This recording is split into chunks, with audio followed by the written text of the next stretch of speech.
This is Fanboy Vs Transformers with Chris, Brian Kilby, Rob Clay, and Chris Triplett.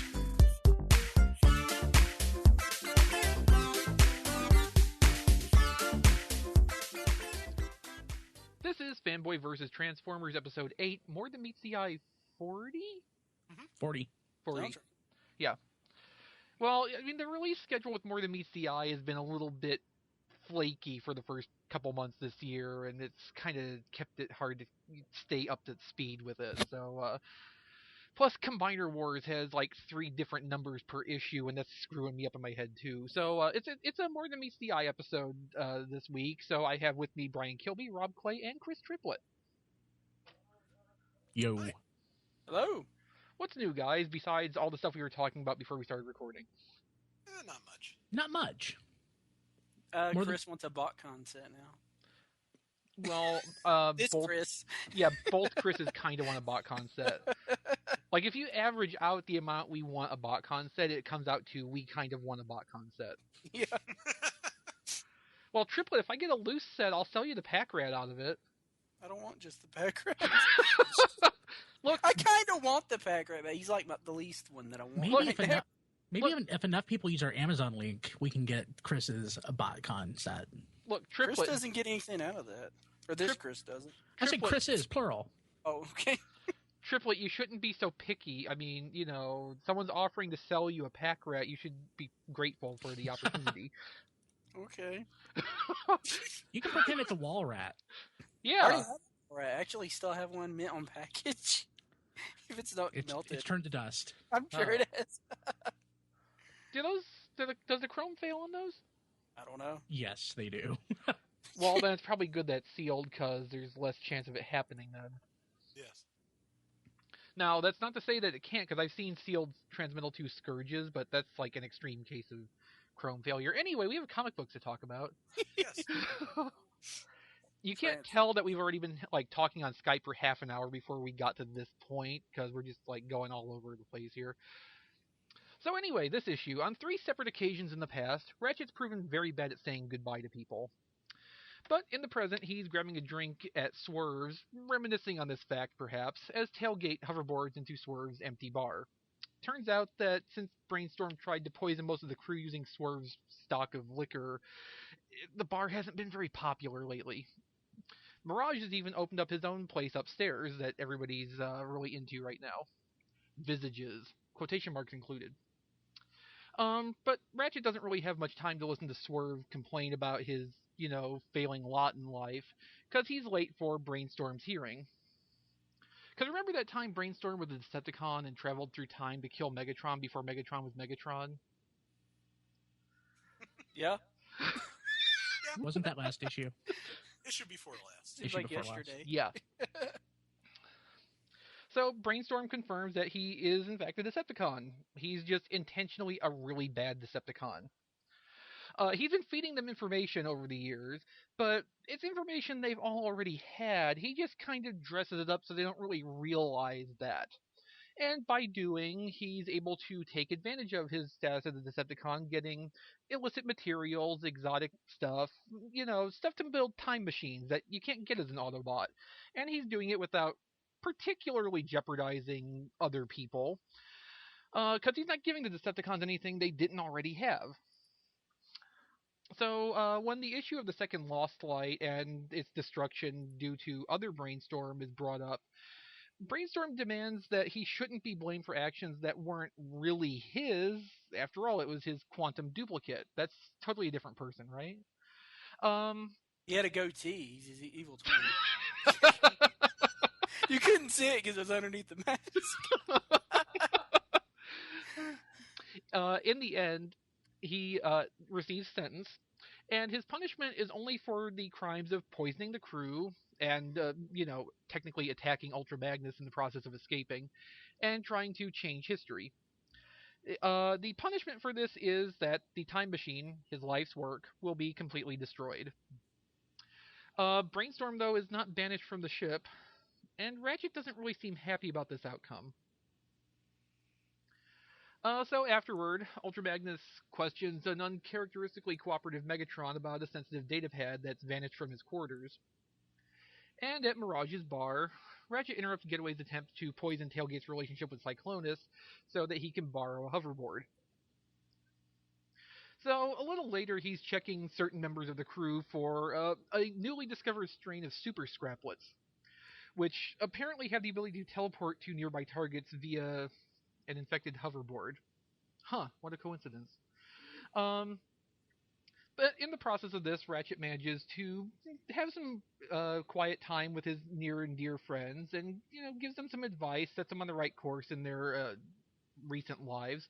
Um, and as he finishes this up, and he's about to return Tailgate's hoverboard, Tailgate jets in again and shows off, "Hey, I got a new one." So it turns out Swerve's bouncer at his bar, 10, one of the repurposed legislators, he's maybe a little bit higher on the sentience threshold than everybody thought. He's even created some art on Tailgate's new hoverboard. Ratchet goes to visit with 10 and discovers that 10 is actually quite the artist in multiple media. He even has a complete set of homemade Lost Light action figures. And in the process, he solves the mystery of Magnus's missing datapad. So before returning it, he leaves a note encouraging Magnus to embrace the friendship of his secret admirer.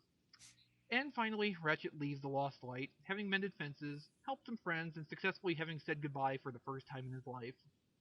And now he's off to guest star in a deeply unsatisfying 4-part miniseries that last flying courtesy of Rob Clay. Yeah, I was going to ask you guys about that. That was Drift Empire of Stone, and it was awful. Yeah, I read the beginning of that. I have the first 3 issues, but not the 4th issue. And I was like, do I want to finish reading it after seeing that that's tied into this? And apparently I don't.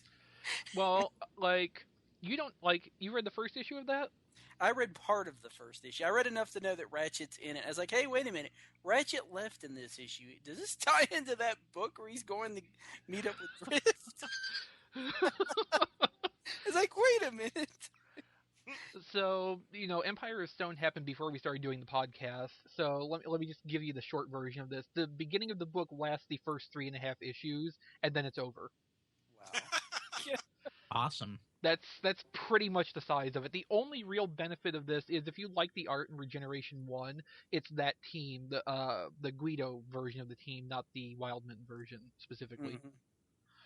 Mm-hmm. So the art is generally pretty good, except for the 5 pages in the last issue they had a fill-in artist because timetables. Now that came out like several months back. It's been a long time since that came out, didn't it? The first issue was in November, I think, last year. Mm-hmm. And it ran through February. So why are they just now getting to that point in more than why did they jump the gun on Drift? I don't understand that. Basically, I think it was a production issue. They have basically a slot for a basically third book, and this came in between, I think, the first run of Windblade and the second run of Windblade. So I think that's what it was. It was more of a logistics thing than a story timing issue. Okay. Because they needed the new Windblade series to start at a certain time because it's half of the Combiner Wars story, so it needed to be now.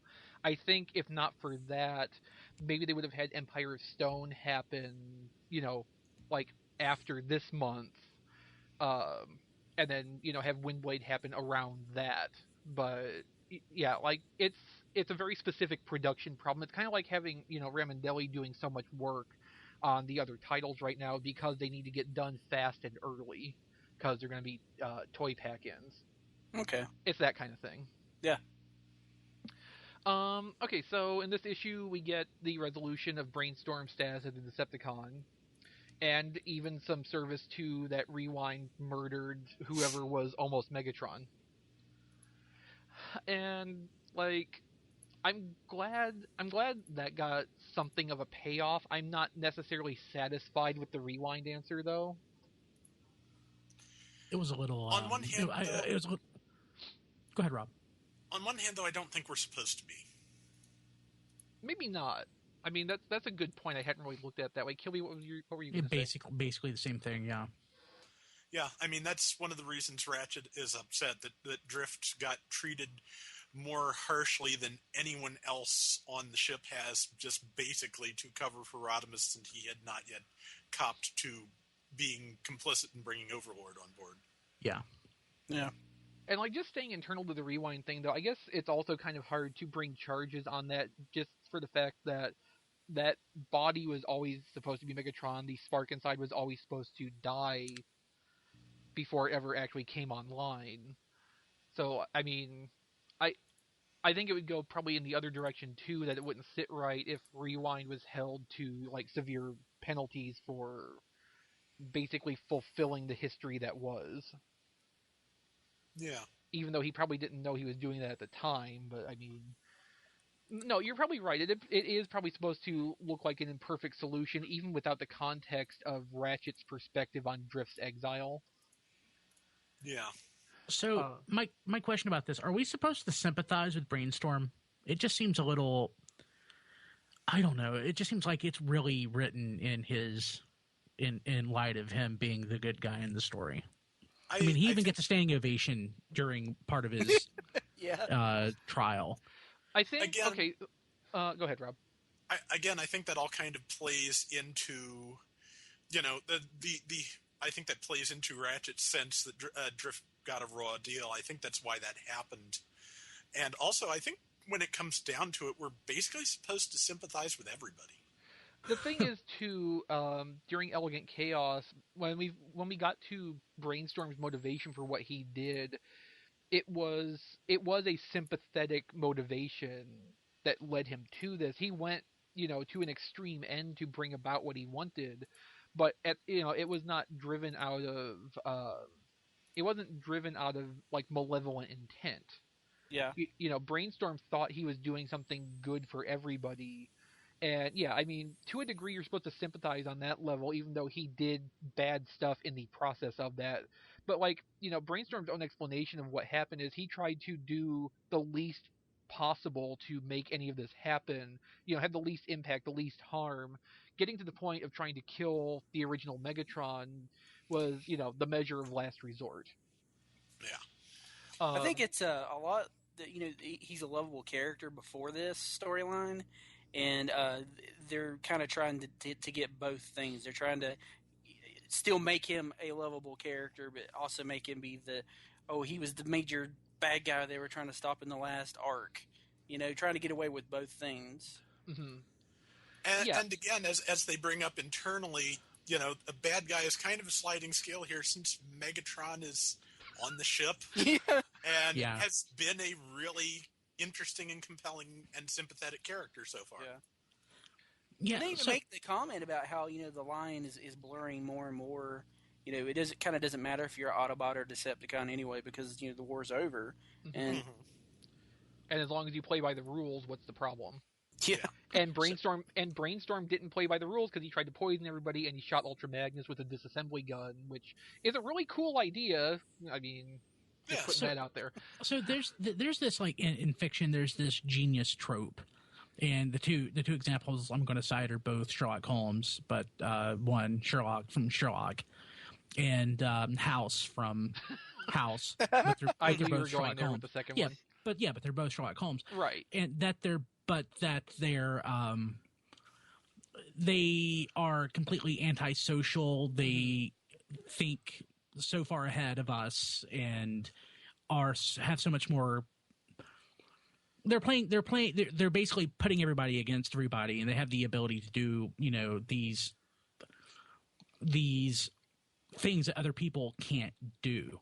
Mm-hmm. And I don't know. It's just especially with this issue, it just seems to me like Brainstorm just sort of falls into that trope a little bit, and it almost seems kind of like lazy writing. I don't know. I would like more. I would like, again, with the sympathy thing, where it's like he said, "Oh, don't you dare blame me for what the other Brainstorm did." Everybody applauded, and we're all supposed to, like Brainstorm again, because actually, it was just Perceptor that was applauding him. Well, Perceptor applauded him. You're right, but It just seems like, he got a slap on the wrist. Now he's part of the Lost Light. He wants to be on the Lost Light. It's his home. And we're just supposed to accept that he is, he was being a bad little genius. And, all is well and good. I mean, I really couldn't forgive him for what he's done. No, I think you're right. And I think what Triplet is saying is right also. Brainstorm's a really popular character. He's a fun character. And using him as the apparent villain for the last storyline delivered shock value at the end of an issue that otherwise everybody predicted all of the plot turns of it. Yeah. That was actually something I talked to James Roberts about in the interview specifically. And I think now that that's over, we're trying to get back to a status quo where Brainstorm can still be there and be the fun character from before. And I just can't do it. Right. No, and I don't completely I'm kind of in the middle on that because it feels forced. It feels a little bit contrived. I hate to say that specifically, but yeah. I mean, we're being pushed into accepting that what Brainstorm did really wasn't that bad, and the whole last story arc was about what Brainstorm was doing was being that bad, and yeah, there's a disconnect, and I can't quite get over that hurdle either. Even the only lightly poisoned you. I mean, for God's sakes. I mean, Right. just because he is so intellectually superior to everybody else, that we should just give him a pass because he behaves badly. I just can't do it. It's not just that though. Again, this is a very forgiving ship. Yeah. Rodimus and Drift and Chrome Dome lied to everyone that Overlord was on the ship, and a lot of people got killed. Yeah. And by a narrow vote, Rodimus was still captain of that ship until Megatron showed up. And Megatron showed up. Yeah. No, do you think that there's maybe more to it? In the case of Drift, him exiling Drift, maybe Rodimus just didn't need Drift anymore. Is it a case where he actually needs Brainstorm for something and we just don't know it yet? I think, okay, so, Drift's exile was also, a backroom deal between Rodimus and Drift. Drift volunteered for exile, I think partly because it's easier for okay, Drift's perspective would be that it's easier on Rodimus to not have to deal with this in the long term if Drift goes away. And there's also the thought that if Drift goes, Drift is not there to question about who was involved in the conspiracy. Yeah. Which is maintaining the secrecy, which may or may not be needed, but at the time it made sense internally for them to do that.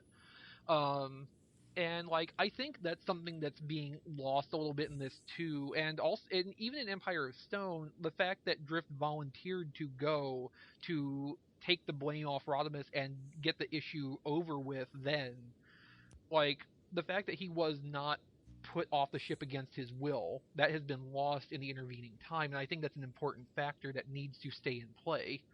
But where all three of you are coming from, it all meets in the middle. The way Brainstorm has been punished, the extent to which he's been punished, Rewind getting off completely, I think it is to highlight the contrast between how Drift was treated and how everybody else is getting treated, how uneven it is, and how that moves Ratchet to go and get Drift back because he knows Drift did not really do anything more wrong than anybody else involved. Yeah. So is Drift coming back to the Lost Light? I didn't read Empire of Stone. It's undecided at the end of that. Okay. I mean, it kind of implied that he will, or at least that he would be open to the idea, but nothing says. I think what that may or may not have been scripted because Shane McCarthy wrote Empire of Stone, and Shane McCarthy has nothing to do with any other Transformers title going on right now. So, there's probably half of it is write an isolated story that we can put basically anywhere we need to, and where we don't have to follow up on it immediately, and also editorially maybe when they found out where it would have to go in relation to this story, make sure there's no solid resolution at the end, so that we can just we can address the outcome of this later. So did anybody else in reading this equate 10 to Groot? I mean, it seems kind of obvious to me that they're very similar. But Yeah, I wasn't thinking about Groot, but yeah, I can totally, yeah. Just like Guardian. Or on another track, Hodor from Game of Thrones. I haven't read it. I haven't read it. Haven't watched don't watch it. I've Don't got watch the it, never books. mind. Yeah, I got the books on my Kindle. I just haven't read them. It's another character treated as very simple mentally. He can only say his own name to speak.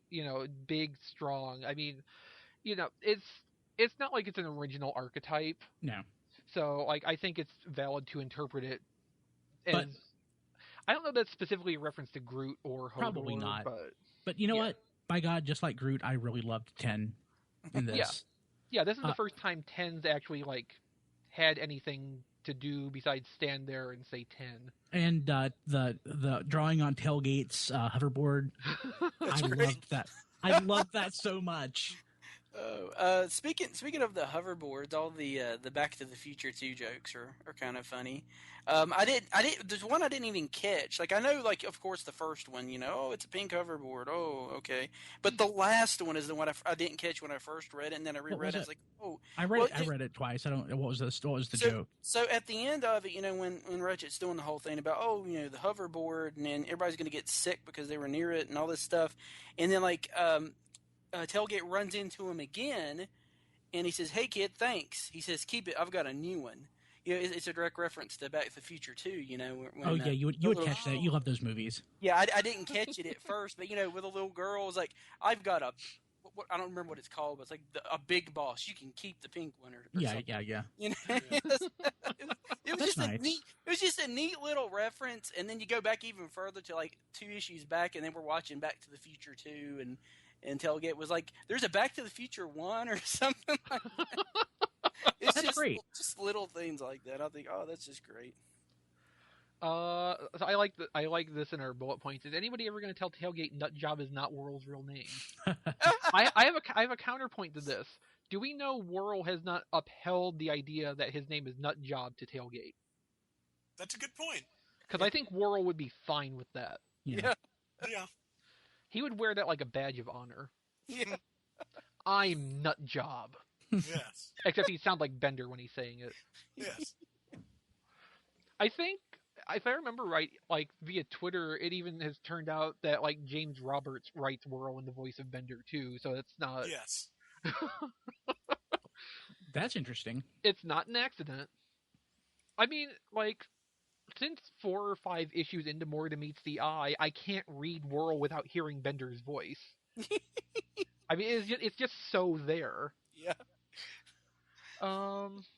Okay, so also through the interview we had with James Roberts, we found out that Megatron was going to be significantly unsettled, seeing how much better the universe could have been without him. And we kind of are getting some of that. At the end of Elegant Chaos, Megatron just, wordlessly leaves, to go sit and contemplate the meaning of his existence. And throughout this issue, he basically just is spending the whole time sitting in his quarters by himself or with Ravage until Ultra Magnus comes and bothers him. Yeah. Yeah. You barely see him at all. He doesn't show up for the hearing. Mm-hmm. Ultra Magnus only sees him because he's looking for his data pad. But he manages to go read poetry at Visage. Yeah, he does. But that's because he's depressed. Because what do? You go read poetry. Right. Yeah, exactly. It was probably super depressing poetry. And that's probably why everybody left. Well, plus it was Megatron, and everybody's wrestling with how comfortable they are with Megatron just being one of the gang. Yeah. No, but for the journey Megatron has made to get to this point since Dark Cybertron, what does this mean for his future? What he's seen, and what are the consequences of this long reaching? Is this going to somehow trigger a backslide for him into old behavior? Possibly. I honestly don't know. I could see it going either way. And talking about the discomfort on the Lost Light with Megatron being there, just a quick aside, and this is a question for you guys who've been reading more of the comics than me. Is there a Decepticon more powerful than Megatron? Is Megatron it, or is there anybody Overlord physically was more powerful, and he had a psychological block installed so that he could not use his strength and abilities against Megatron. Oh, so he was more powerful. Mm-hmm. Okay, I didn't. Yeah, catch I mean that. that's the read I got on it. Yeah. Like, Overlord mentally has the capacity to outthink Megatron and could physically overpower him, but he's got the block installed in his head.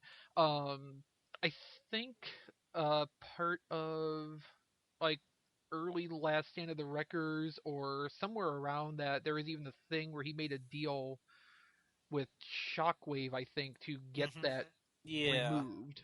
Because Shockwave was at the prison, right? Yeah. And he freed him. I just took that as if he ever chose to face Megatron, that was embedded in there so that he would be subservient. And I didn't necessarily take it that he could actually, was I was still under the impression that Megatron was, physically more imposing and powerful than it would probably be close, but the fact that is even there means that Megatron acknowledges that Overlord has a potential to surpass him. Yeah, that makes sense. Yeah. Okay, sorry for the aside. I was just curious. No, interesting discussion.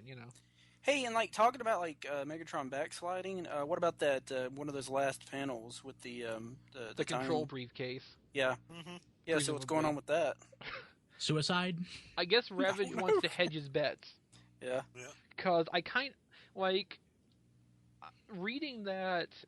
What immediately occurred to me was Ravage took it upon himself to go and snatch one of the briefcases before they were all destroyed. Not that Megatron necessarily ordered him to go get one. So you're thinking it's not so much Megatron. That was the discussion they had when he was alone with him in the room. It's more like him sort of like, I remember Megatron. You're not the Megatron I know, and him just kind of doing something on his own type of deal. I took it that maybe Megatron wants to finish what Brainstorm started and kill himself. Yeah. And change history. Wouldn't surprise me if he was thinking about it, all considered. Or it could just be a red herring, and we're supposed to assume that and he's going to go back and change whatever.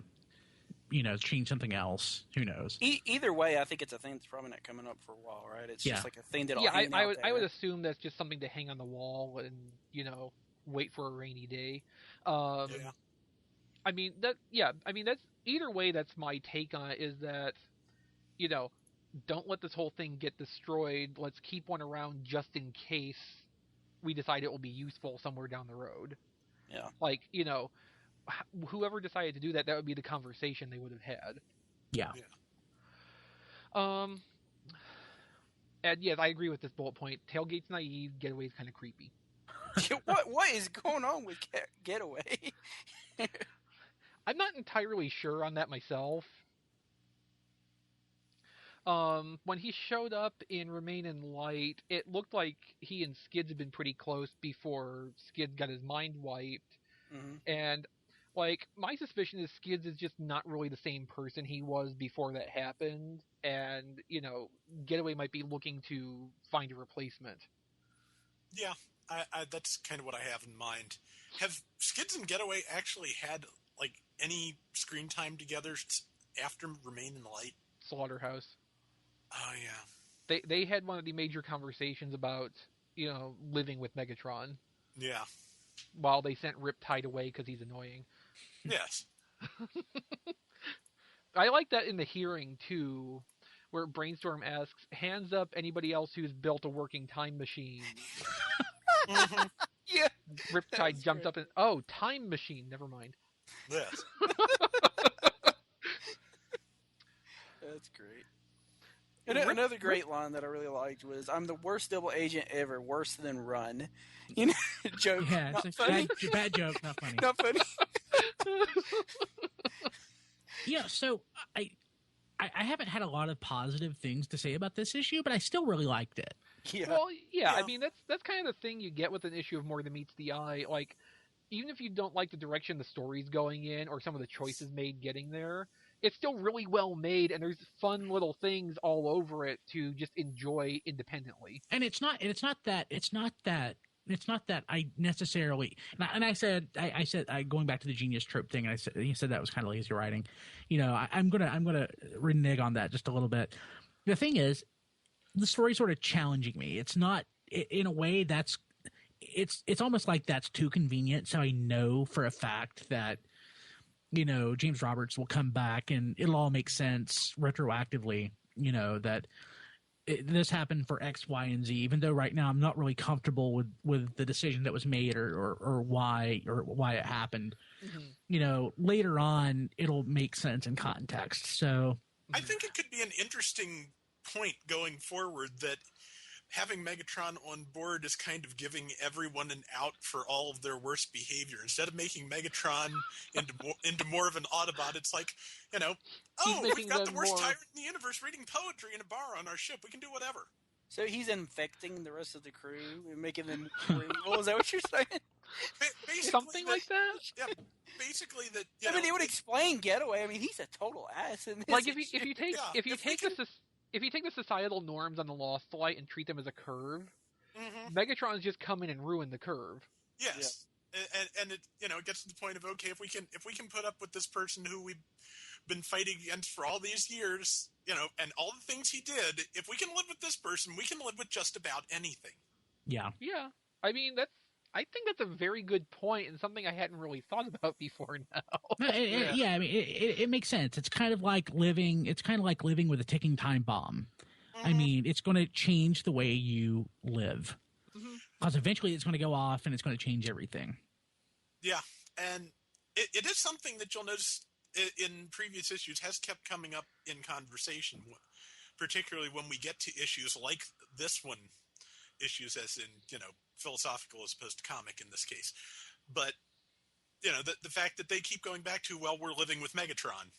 And that's something that, yes, would be difficult to wrap your mind around, but it does bear the, there is the possibility that eventually that becomes an excuse. I mean, I could see that, honestly, now that you've brought it up. It makes sense to me. Yeah. Okay, so moving on off the story here. This issue, we had a special treat. Brendan Cahill did all the interiors. And I really like Brendan Cahill's work. Yeah. It's nice looking. It's good. It is. Like Rob made a good point, even in his written review at T-Formers, where, like, the look of the ship internally is different the way Cahill does it. Yeah, not because the layout has changed or because the architecture has changed, just that he presents scenes from different perspectives, and it makes more of a difference than you'd think it would. Yeah, he has a different take on the composition of the panels, and you get to see the ship in a really different way than Milne or any of the other fill-ins have approached it. I mean, I really like it. I would have liked it better if it was Livio, but sorry. Excuse me a second. Okay, so anyway, we can continue now. I just hung up on Kilby for the listeners' sake.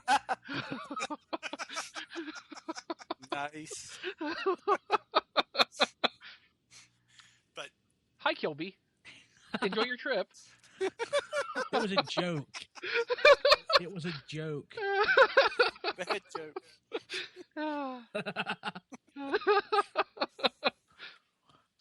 No, it's not just, it's like, yeah, the composition is interesting. I also like Cahill's slightly different take on the character designs, too. Yeah.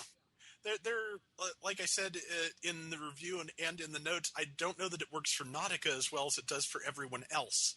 But that's a minor thing. Otherwise, I think he does really well with this. And I think Nautica would probably improve with more repetition. Yeah.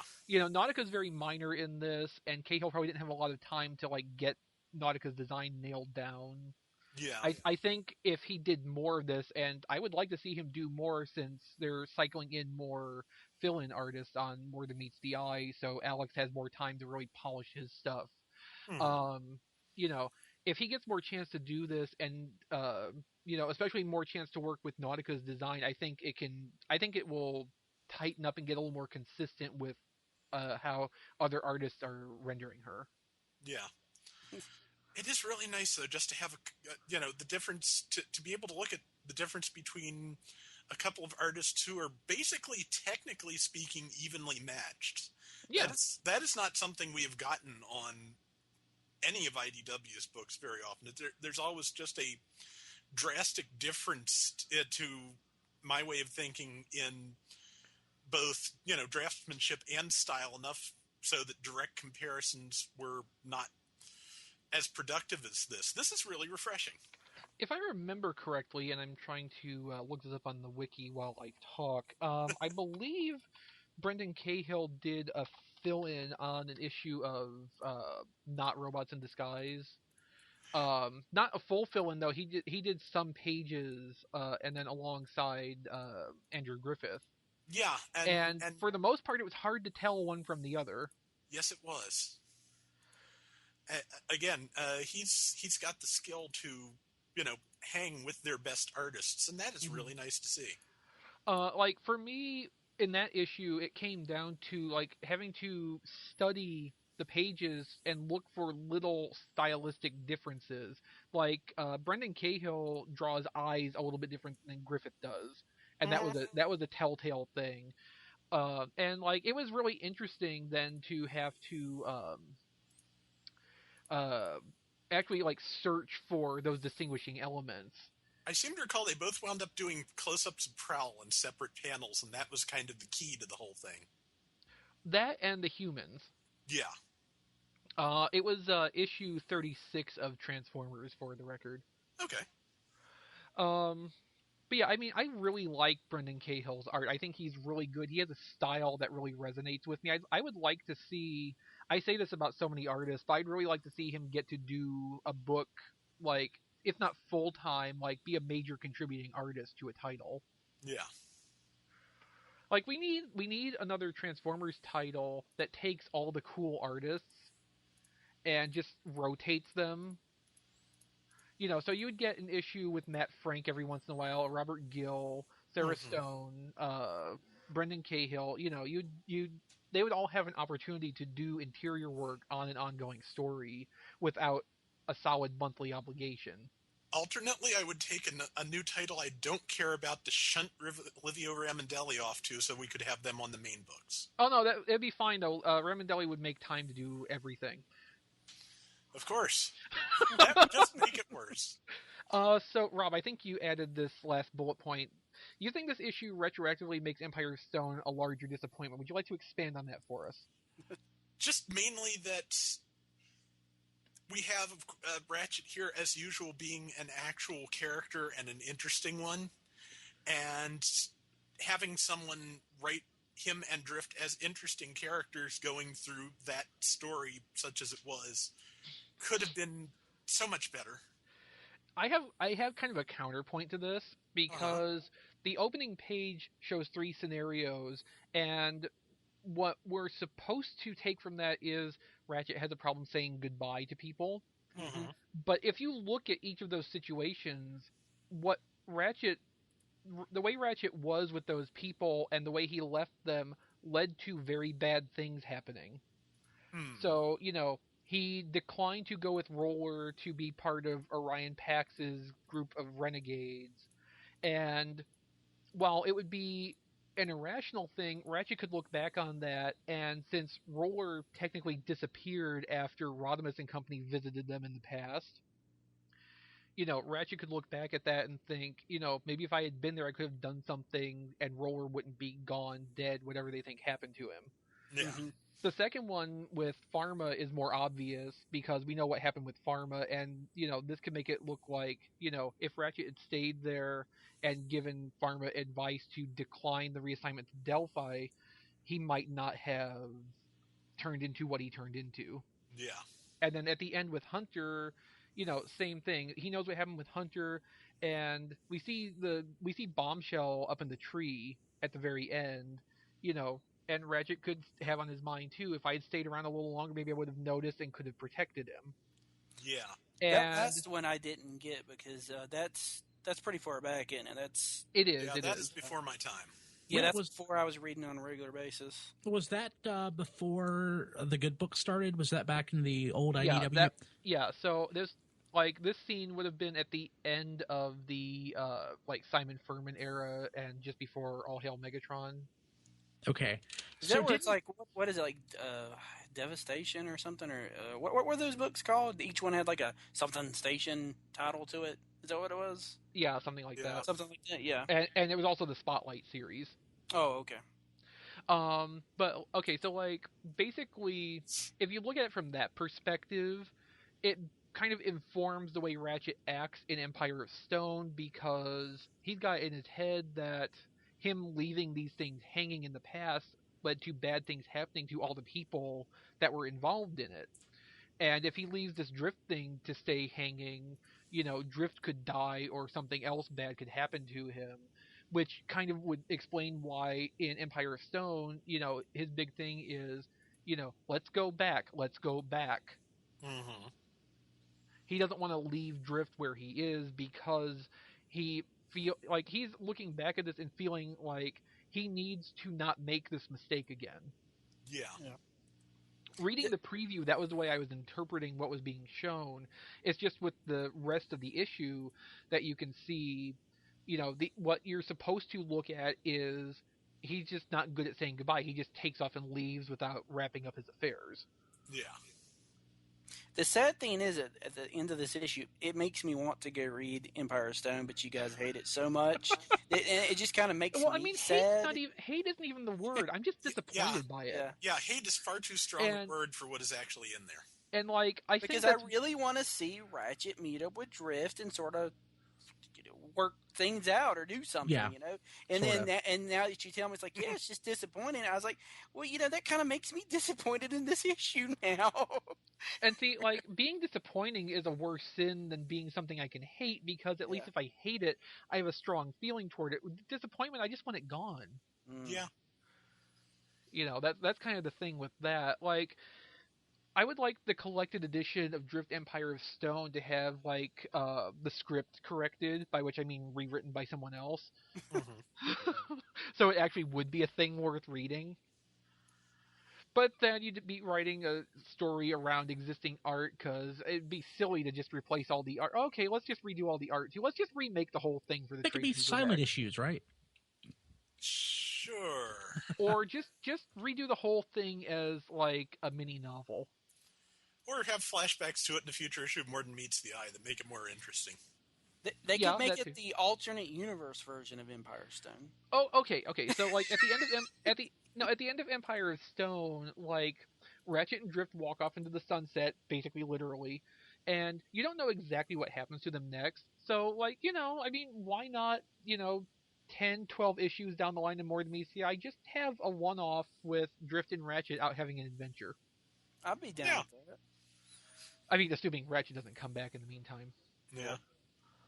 No, but I mean, like, there's room at the end of that to have more stuff happen with the two of them and have it be done by somebody who is capable of producing a better story based on that principle. Yeah. So, take advantage of it. You can't fix Empire of Stone at this point. You can't, like, make the follow-up to this issue be better than what it already was. But you can go forward from that point and actually, like, make something worthy. That makes sense. Mm-hmm. So, guys, do we have anything else to cover on this issue? Thumbs up. I liked it. It was good. Yeah. I liked it a lot. Me too. Yeah. It challenged me. Well, and also, if you think about, like, the cycle of the story, like, we had a completely lost train of thought.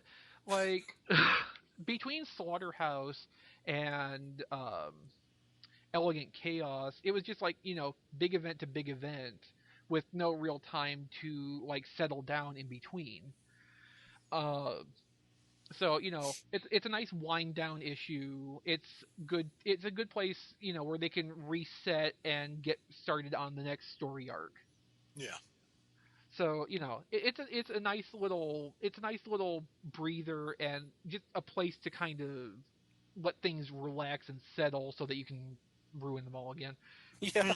No, I liked it. It was a fun read. It was a fun read, and great having skilled alternate artist. Yes. Let's see more of this. Oh yeah. Unfortunately, I don't remember what's coming out next week. Rob, what's coming out next week?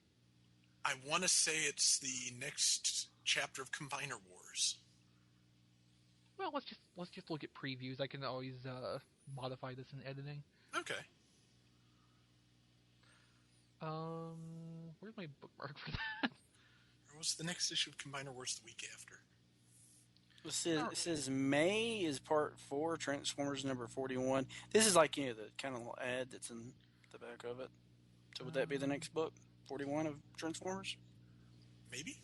Combiner Wars part has 4? that for May 13th, and let's see, Okay. Wingblade would not be before that, and we're not going to get More Than Meets the Eye the week after More Than Meets the Eye, so maybe we actually have a break next week.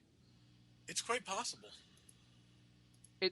It's unimaginable. I mean, So it's definitely not Transformers versus G.I. Joe, whatever the next issue is, right? No. probably. I mean, okay, so like at this point, we're like 2 issues behind as far as the solicitations go. So like issue 7 could come up at any time, technically, without warning. But I love that the schedule of that book is kind of reflective of what's inside that book. It'll take you by surprise every time. Yeah, currently Tom Skill is still sourcing the iron to be smelted into stainless steel for the staples, which he will make himself. Yeah. It's a real craftsman book. I mean, like, what can you say? What was the one we recorded for? Issue 6? Yeah. Yeah. I'm actually trying to find. Okay, that's the solicitation for issue 6. I want to see if Previews has any update on 7. Okay, there's 7. Let's see what they say. To be determined. Well, there you go. Yeah. I will note that this issue of More Than Meets the Eye is still advertising issue 6. Makes it sense. is. Makes sense. So, maybe we'll see issue 7 sometime in May. Probably not. Yeah. Well, we may not be back with an episode next week, but after that, it'll be time for Combiner Wars again. And since it's the Transformers, it'll be Livio. I'm so sorry. See you next time. Need to catch up? Visit tfradio.net/Amazon and start shopping for collected volumes of all the Transformers titles. For comic book news, reviews, and more, visit tformers.com. Fanboy Vs Transformers is a radio-free Cybertron production.